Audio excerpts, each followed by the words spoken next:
पुस्तक का नाम मानवीय मस्तिष्क विलक्षण कंप्यूटर, लेखक पंडित श्री राम शर्मा आचार्य जी। ऑडियो 3।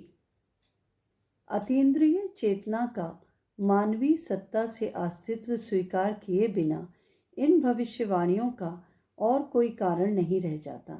योगी और सिद्ध पुरुष जिस दिव्य चेतना को अपनी तप साधना के माध्यम से विकसित करते हैं, वह कई बार कई व्यक्तियों में अनायास और जन्मजात स्तर पर भी पाई जाती है। इस सत्ता का विकास करके मनुष्य सीमित परिधि के बंधन काटकर असीम के साथ अपने संबंध मिला सकता है और अपनी ज्ञान परिधि को उतनी ही विस्तृत बना सकता है। समय समय पर इस प्रकार के जो प्रमाण मिलते रहते हैं, उनसे उस संभावना को और भी अधिक बल मिलता है कि आत्मविकास के प्रयत्न मनुष्य को कहीं से कहीं पहुंचा सकने में समर्थ हैं। अतीन्द्रिय ज्ञान के संबंध में कई प्रामाणिक ग्रंथ पाए जाते हैं। उनमें कुछ ये हैं। 1. टीम लोव संग रंपाकृत थर्ड आई। 2. सुग्र अल जहीर द्वारा लिखित मठ भूमि की आध्यात्मिक यात्रा। 3. डेनियल बारे लिखित the maker of heavenly trousers. इन पुस्तकों में लेखकों ने अपने निजी दिव्य अनुभूतियों के वे वर्णन लिखे हैं जो उन्होंने आज्ञा चक्र स्थित तीसरे नेत्र से देखे और परीक्षा की कसौटी पर पूर्णतया खरे उतरे। भ्रू मध्य भाग में अवस्थित तीसरा नेत्र देवी देवताओं के ही नहीं, मनुष्य के भी होता है और वह उसे विकसित करके दिव्यदर्शी बन सकता है। उपरोक्त लेखकों द्वारा उल्लेखित घटनाओं और विवरणों के अनुसार यह अतीन्द्रिय क्षमता मस्तिष्क के उच्चतम विकास के कारण ही प्राप्त हुई है। डेनियल ने अपनी पुस्तक the maker of heavenly trousers में लिखा है कि साधारण मनुष्यों से अलग और विलक्षण मस्तिष्कीय क्षमताओं वाले जितने भी व्यक्ति प्रकाश में आए हैं, उनकी सामंत विशेषताओं का मूल उनके मानसिक विकास पर निर्भर करता है। यह विकास कई बार तो जन्मांतरों की मानसिक प्रगति के कारण छोटी आयु में अनायास ही हो जाता है, किंतु इस विकास क्रम का मार्ग अवरुद्ध किसी के लिए भी नहीं है। प्रयत्नपूर्वक कोई भी अपनी मानसिक क्षमताओं का श्रमिक विकास करते हुए उन्हें उच्च स्तर तक पहुंचा सकता है। एक विशेषज्ञ के अनुसार यदि संसार भर के विद्युतीय संयंत्र इकट्ठे कर लिए जाएं और उन उपकरणों की समस्त पेचीदगी इकट्ठी कर ली जाए, तो वह उस पेचीदगी से कहीं कम प्रतीत होगी जो मानवीय मस्तिष्क में भरे 4.5 पाव ग्रे मैटर में भरी पड़ी है। मस्तिष्क का सामने वाला भाग सेरेब्रम संवेदनाओं और इच्छाओं का केंद्र है। बुद्धि, विचारशीलता और भावनाएं भी यहीं उत्पन्न होती हैं। मस्तिष्क का पिछला हिस्सा सेरेबेलम कहा जाता है। यह शरीर के संतुलन को बनाए रखने की तथा विभिन्न अवयवों की गतिविधियों को स्वसंचालित रखने की भूमिका संपादित करता है। हमारी सहज क्रियाएं, रिफ्लेक्शन एक्शन का नियंत्रण भी यहीं से होता है। मस्तिष्क का तीसरा भाग, जिसको मेडुला ओब्लांगेटा कहते हैं, अंगों की स्वसंचालित प्रक्रिया का अधिष्ठाता है। मस्तिष्क का एक और भी वर्गीकरण हो सकता है। भूरा पदार्थ बुद्धि का और सफ़ेद पदार्थ क्रिया का संचालन करता है। मस्तिष्क का दाहिना भाग शरीर के बाएं भाग का और बायां भाग शरीर के दाहिने भाग का संचालन करता है। यह मस्तिष्कीय संरचना अपने आप में पूर्ण है। उसमें स्वावलंबन की ओर और घात प्रतिघात सहने की अद्भुत क्षमता मौजूद है। बाहरी पोषण से अथवा मानसिक व्यायामों से वह विकसित हो सकता है और अवरोधों का सामना करने के लिए अभ्यस्त हो सकता है। किंतु ऐसा कुछ ना भी किया जाए तो भी वह अपनी समर्थता का कई बार अनायास ही ऐसा परिचय देता है जिसे देखकर उसकी आत्मनिर्भरता को स्वीकार करना पड़ता है। निद्रा को मस्तिष्क की खुराक माना जाता है और कहा जाता है कि यदि मनुष्य सोए नहीं तो जल्दी ही पागल हो जाएगा या मर जाएगा। पर ऐसे अनेक प्रमाण मौजूद हैं जिनसे स्पष्ट होता है कि मस्तिष्क निद्रा आदि किसी सुविधा की परवाह ना करके अपने बलबूते अपना काम भली प्रकार चलाता रह सकता है। इंग्लैंड के एक J.W. स्मिथ नामक 76 वर्षीय किसान की निद्रा उसकी 18 वर्ष की आयु में किसी बीमारी के कारण सदा के लिए नष्ट हो गई और उसके बाद वह कभी भी नहीं सोया। 58 वर्ष तक बिना निद्रा के भी उसका काम बिना रुकावट के चलता रहा। स्पेन के अर्नेस्टो यर्स कृषि फार्म से काम करने वाले लॉर्टन मेडिना की आयु अब 70 वर्ष के लगभग जा पहुंची, पर वे गत 50 वर्ष से नहीं सोए। इससे उनकी मुस्तैदी में कमी नहीं आने पाई। दिन भर खेत पर काम करते हैं और रात को जागते रहने के कारण वे ही चौकीदार की आवश्यकता भी पूरी करते हैं। जब थकान आती है तो थोड़ा लेट भर लेते हैं, उतने से ही उनका काम चल जाता है। स्पेन के स्वास्थ्य विभाग ने उनके मरण उपरांत मस्तिष्क की चीर फाड़ करके अनिद्रा के कारण और उसकी क्षतिपूर्ति होते रहने की विशेषता जानने का अधिकार प्राप्त कर लिया। पूर्वी पटेल नगर दिल्ली में बाबा राम सिंह नामक एक शतायु सज्जन बच्चों की कॉपी पेंसिल जैसी चीज़ों की दुकान चलाते थे। उनका कथन था कि गत 22 वर्ष से एक क्षण के लिए भी नहीं सोए। इस बात की पुष्टि उस मोहल्ले के सभी लोग करते थे जो रात बिरात उधर से निकलने पर उन्हें बैठा गुनगुनाता या कुछ न कुछ खटपट करते देखा करते थे। उपेक्षा ना कीजिए।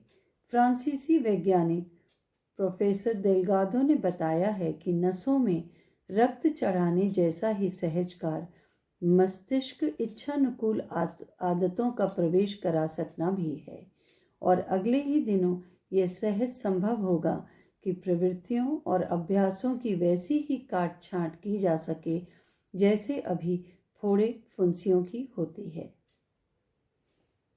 यह जानने की दिशा में तेजी से कार्य हो रहा है कि मस्तिष्क में किस स्थान पर किस प्रकार की क्षमता के संचालन नियामक केंद्र हैं। मस्तिष्क में गहरी दबी पड़ी विस्मृतियों को बिजली के झटके देकर ताजी बनाया जा सकता है, जिससे लगने लगे कि संबंधित घटना अभी अभी घटित हुई है। कनाडा के मनोवैज्ञानिक डॉक्टर W.G. पेनफील्ड ऐसे इलेक्ट्रोड खोजने में सफल हुए हैं जिनका स्थान विशेष की कुछ विशेष कोशिकाओं से संबंध जोड़ने पर मनुष्य अतीत की घटनाएं अपने सामने पुनः घटित हो रही सी ही ताजी अनुभव कर सकता है। विगत संवादों, विवादों, चर्चाओं आदि को भी तत्काल संपन्न अनुभव कर सकता है। स्नायु विज्ञानी कार्ल लेस्ले ने खोज की है कि मस्तिष्क के किस स्तर पर किस शक्ति से कितना विद्युत प्रवाह किए जाने पर किस कालखंड की पुरानी से पुरानी किस किस्म की स्मृतियां ताजी हो सकती हैं। मैकगिल विश्वविद्यालय मॉन्ट्रियल कनाडा के डॉक्टर विल्डर पेनफील्ड ने विचार, ध्वनि और दृश्य का संबंध स्थापित करते हुए उस दिशा के प्रगति की संभावना व्यक्त की है जहां लोगों के मस्तिष्क निर्दिष्ट चिंतन के लिए प्रेरित प्रशिक्षित किए जा सकेंगे। कैलिफोर्निया इंस्टीट्यूट ऑफ टेक्नोलॉजी के डॉक्टर रोग रसपेरी ने सुदीर्घ काल से संचित आदतों अभ्यासों से मुक्त होने तथा सर्वथा नए अभ्यासों को गहराई से अपना लेने के लिए मस्तिष्क को प्रेरित कर सकने के प्रयोगों में सफलता प्राप्त की है। स्वीडन के डॉक्टर हाल्गर हाइडन ने अपने प्रयोगों द्वारा पाया कि मस्तिष्कीय चेतना के आधार स्तंभ रिबोन्यूक्लिक एसिड नामक रसायन की मात्रा को चेतना की विभिन्न परतों में बटा बढ़ाकर प्राणियों के चिंतन की विधि एवं दिशा में परिवर्तन संभव है। जीवशास्त्री जेम्स ऑल्डर्स ने चूहों के मस्तिष्क पर आंशिक नियंत्रण की प्रक्रिया खोज निकाली और उनके मस्तिष्क से बिल्लियों के प्रति भय का भाव निकाल दिया। परिणाम यह हुआ कि वे चूहे बिल्लियों की पीठ पर बेझिझक चढ़ने दौड़ने लगे। उनके प्रति भय का भाव ही विदा हो गया और वे बिल्लियों को अपने हितैषी वर्ग का मानने लगे। डॉक्टर डी एल्बर्ट ने भी चूहों पर ही प्रयोग किया और उनकी एक ऐसी जाति पैदा की जो रूपाकार में तो वैसी ही है, पर कार्यविधि एवं चिंतन विधि में सर्वथा नई है। डॉक्टर जे वी ल्यूको ने यही प्रयोग तिलचट्टों के साथ किया। डॉक्टर रॉबर्ट सैमसन ने यही प्रयोग प्लेरियन नामक कीड़े पर किए हैं। यह आधा इंच आकार का जलचर कीड़ा है। इसे रेडियो संकेतों के सहारे कुछ भी करने के लिए विवश करना पूरी तरह संभव हो गया है। मस्तिष्क का बहिरंग और अंतरंग संरचना में संबंध अब पहले की अपेक्षा बहुत अधिक जान लिया गया है। एक समय था जब मस्तिष्क के भीतर भरी वसा कोशिकाएं, तंत्रिकाएं ही चिंतन की आधारशिला मानी जाती रहीं और समझा जाता रहा कि जिसका मस्तिष्क जितना भारी और बड़ा होगा वह उतना ही बुद्धिमान होगा। इस मान्यता के कारण मस्तिष्क के स्वरूप का विकास करने के लिए ऐसी औषधियों और खाद्य पदार्थों का सरंजाम जुटाया जाता रहा जो उस अवयव को परिपुष्ट बनाने में सहायक सिद्ध हो सके। अब वह अध्याय समाप्त होने जा रहा है और समझा जा रहा है कि इस संस्थान के अंतरंग क्षेत्र में काम करने वाली विद्युत शक्ति ही विचार शक्ति बनती है। इस विद्युत को लगभग उसी स्तर की भौतिक विद्युत द्वारा प्रभावित किया जा सकता है और चिंतन के बाहरी दबाव से उभारा या दबाया जा सकता है। कपाल के भीतर भरी मज्जा के अंतर्गत सूक्ष्म घटक जो न्यूरॉन कहलाते हैं, जितने अधिक सूक्ष्म व सक्षम होते हैं, बुद्धिमत्ता का विकास उसी अनुपात से होता है। ये घटक अगणित वर्ग के हैं और उन्हीं वर्गों के विकास पर मानसिक गतिविधियों का निर्देशन होता है।